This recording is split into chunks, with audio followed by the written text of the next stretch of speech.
it's me, ex-Canadensis, and today we are finally going to be doing a review of MILA BERRYMORE from Rainbow High Series 4, and here's the toy hunt. I just want to go get the Shadow Eye dolls at Target. What the heck? No! This here super Target mayhaps has the twins, Veronica and Naomi. Let's see. Familiar sight.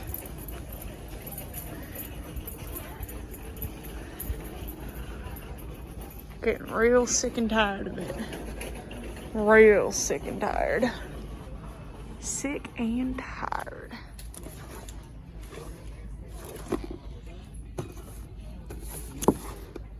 That's the glitter lip one, but it's all messed up. 10. Oh, and that's Daphne. So they put more Mila's. Why did I say Mila? They put more Lila's out, it seems. They also put more Daphne's out. I thought they were here before, but that's Emmy. We were in here because I'm just scouring for good deals, looking at the dolls, you know? And suddenly, this MILA was just sitting here, and look. She's the blessed MILA. She's perfect. Yes.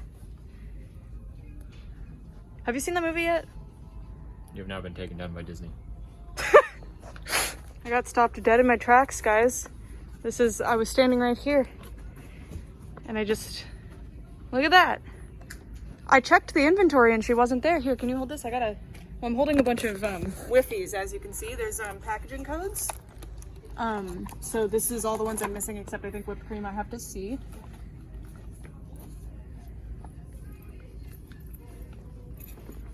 All right,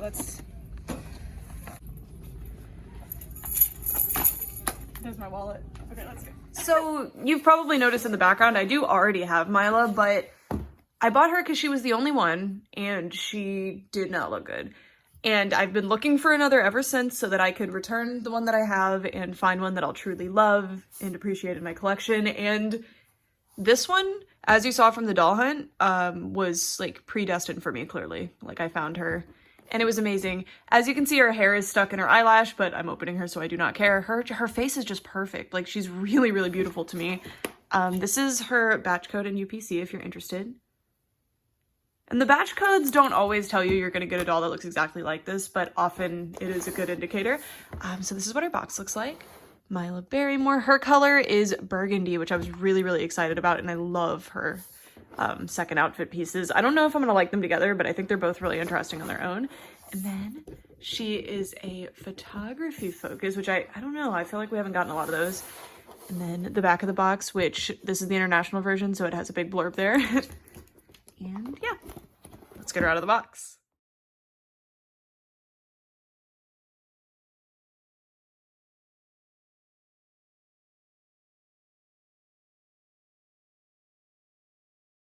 MILA is now out of the box, and I really like the one that I got. She does have a few concerns. Here specifically, there's some blurriness and some glitter where it shouldn't be. The eyes, barely the makeup is misplaced. You can see in the inner corner on this side versus this side. Just slightly different. But overall, I think this one looks really good. The lips are very even, which was a big thing that I was concerned about, and I really like this one overall. I'm actually really surprised too because she has this really interesting wine color scheme to her hair, which I wasn't expecting. I guess they can't call a doll line for children the wine colored one, but she's really more wine colored than burgundy in my opinion. And I think she's beautiful. Like you have this deeper purple and this almost like a magenta and then this wine red. It's very, very pretty, and she has a very, very dense rooting pattern. One thing I will say about her hair, at least with my doll, and you might have seen it in the time lapse, I actually lost a lot of hair on her and I haven't even washed it out yet. Her hair is for some reason really harshly gelled in some spots, even though it's a fully straight hairstyle. It's a little bit bizarre. Don't know why they did that, and you can see that some of the gel is on my doll's forehead, which is unfortunate, but I should be able to get it off with dish soap and some scrubbing. I really, really love her hair rings. They're super interesting. So they're actually separate plastic rings and they've weaved the hair through it. And I think it's an absolutely beautiful effect. And then it's tied right here. And I'd be really interested to see different hairstyles done with these hair rings. I think they're so cool. It's such a cool idea, and I'm glad that Rainbow High is continuing to use it, Rainbow/Shadow High. And then you can see that she has a middle part. This is actually like a thatched part, I think. Most dolls that I'm used to that have middle parts will have one, they like root one side and then they pull the hair over and root another side right on top to make like a fully straight line. But this is just slightly different looking to me, but I could just be completely wrong about that. I really love her lip color, and it's a shame that most MILA dolls that I've seen have super misprinted lips because they're actually really beautiful. And her eyebrows match her hair color. Very rare with Rainbow High, and I think it looks really good. I really, really love her wine red color scheme. I think it's so pretty.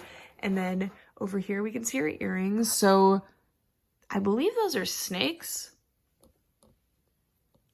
So there's like a gem with a snake wrapped around it, and then the snake is biting the R.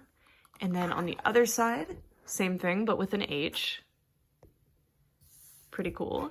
And then if we move down, we can look at her outfit, which I really like this outfit. I feel like it has a lot of potential, and I'm very curious about, I mean, the netted top is amazing. So she has this long sleeved netted top, which is going to be super cool for restyles and redresses on your dolls.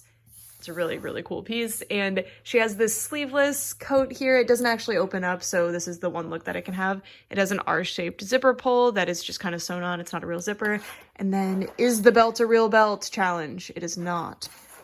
But it's still very cute. It has real hardware on it. Well, not like real hardware, but you know, it has imitated hardware on it. It has belt loops, like all of the things that make it look like it would be a functioning belt, but unfortunately it is not.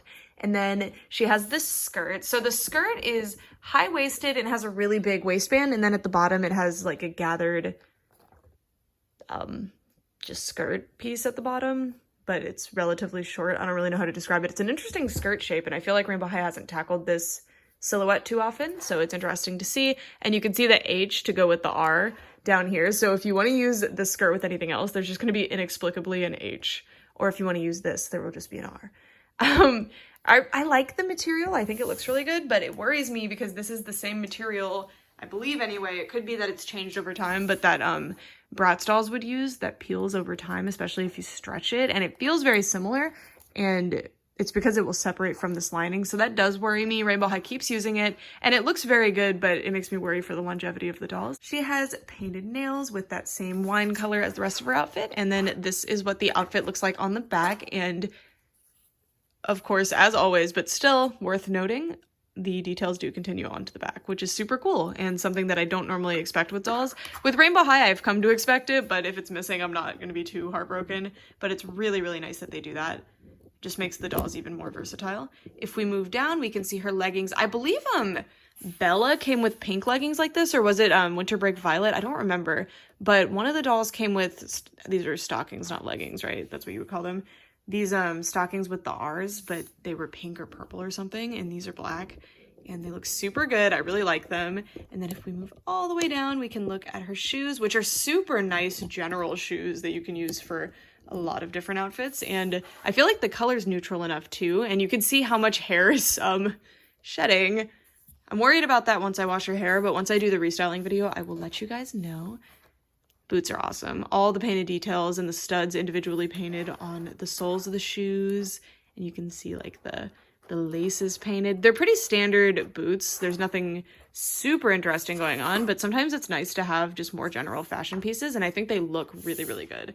So with all that being said, I am very curious about that second outfit. She comes with fabric boots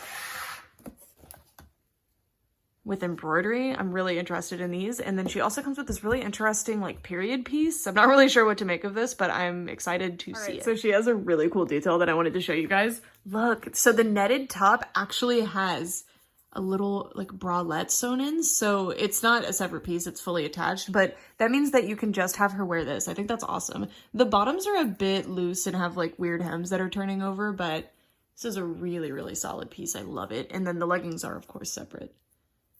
Really cool. I think I'm actually going to leave the leggings on for the second outfit though. I think they'll look really good. So MILA is now wearing her second outfit, and it's interesting because this is only two pieces, right? Like we only have the shoes and the dress, but this is an insanely detailed second outfit. It's super impressive, but it's kind of, from like a piecemeal standpoint, she has less than the others, but this outfit is crazy. By the way, she comes with a comb and a stand. So yeah. Let's get started. So First, I want to say that this outfit is so theater kid. I don't understand why they gave her this outfit and then we're like, her major's photography. I mean, maybe this is like, she likes to do like period photography. I do not know. This outfit is so stinking cool. So this outfit is crushed velvet. It's embroidered with this like silver thread, and then it has these little pearl stickers all over it, and it's just amazing. It really reminds me of like a historical fashion piece, at least the top, like the bodice of a historical piece. It's so cool. And the crushed velvet material, listen, this material makes me uncomfortable to touch, but it's so interesting and luxurious, and the look of it is really nice. And look how the back is also fully detailed. And it's a very specific shape. Like, I wonder what this is referencing. I have no idea, but I really like it. So cool. And look how, like, the sleeves are fully detailed, too. Amazing. And I'm shocked that there's no, like, weirdness going on. Like, with a lot of the outfits that have a lot of stuck-on things, there will be weirdness. But I don't know. I feel like this turned out really well. With all the embroidery and everything, there were a lot of places to go wrong, and I'm not seeing anywhere that it went wrong. This outfit's super slippery, so she is not wanting to stay on her stand if you're wondering what's going on. And then, okay, so these shoes, these are some of the coolest rainbow high shoes ever. Oh my god, these are amazing. But, they were so difficult to put on. None of the other rainbow high shoes I've ever tried to put on my dolls, including the other fabric boots, have been this difficult, but god, they're amazing. This was the specific piece that I wanted so badly from MILA. As soon as we saw the stock photos and found out about these, I was head over heels for them. I love them, and on the doll is no exception. By the way, her legs come off. She doesn't have flat-footed shoes, nor does she come with an extra pair of legs, but her legs do come off. Maybe the others do too, and I just didn't notice, but that's actually really annoying with her because, these are very tight, so when you're trying to put them on and you're trying to slide them around and make sure they're in the right place, she just randomly has her legs pop off, or like when I try to take them off because I put them on the wrong foot initially, yeah, it's just, a little bit stressful, but that's totally fine. Because I just love the effect of them. I don't know how practical these are going to be as children's toys. If I were a kid trying to put these boots on my doll, I would quit immediately. I would just give up and never have her wear these, but I think they're really awesome. So you can see that they have that gorgeous maroon heel and platform, and I don't think there's anything going on the bottom, yeah. Then the shoes are made out of a kind of stretchy pleather material.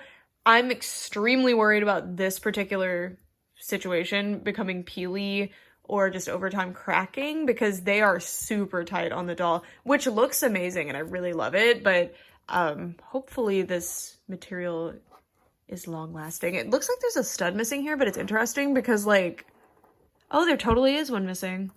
I don't really care. Yeah, these are so stretchy that gluing studs on seems like kind of a bad idea. At least in terms of the studs staying on. Yeah, several are missing. That's honestly probably from when I was fighting for my life trying to put the boots on. It's probably my fault, but that's something to look out for. As you can see, they're fully detailed front and back. They've got filigree all over, all of these gorgeous embroidery patterns. I love the big heart ones, and it's just so cool.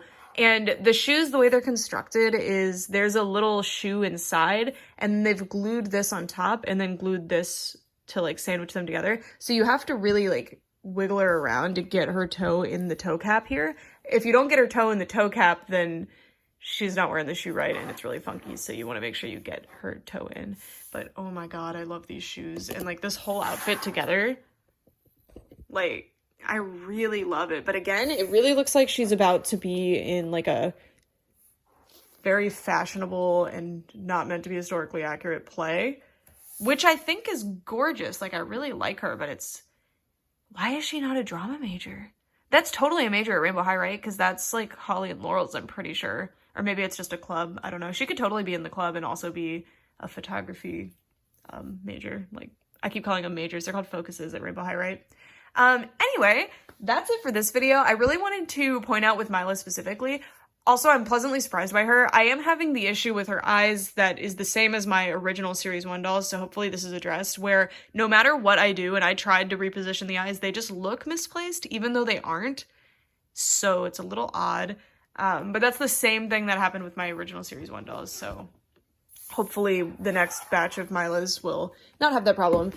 This is my other MILA, who I actually think looks pretty good, except her lips are very uneven. Like, one side is much more curved and this side's much rounder. Her inner corners of her eyes are also pretty misprinted. The black line doesn't meet on this side. She basically has the opposite eye problem as my out-of-box MILA. And listen, I was really excited to see Series 4. I wanted to buy them all right there. I looked at them, I said, this one's good enough, and I bought her. And I just haven't had the heart to open her because I was really hoping I could find one that I really, really connected with and loved. And thankfully I did find one. I really like this one, and I'm honestly glad that I waited. This is one of the big reasons to not just run out and buy the first doll that you see, even if she has problems that you don't think you can reconcile. Like, oftentimes there's problems with a doll that I don't care about. Like, I don't really mind this blurry piece here or the fact that this just barely doesn't match in the inner corners. It's not a big deal to me. But the lips on this doll are really bothering me.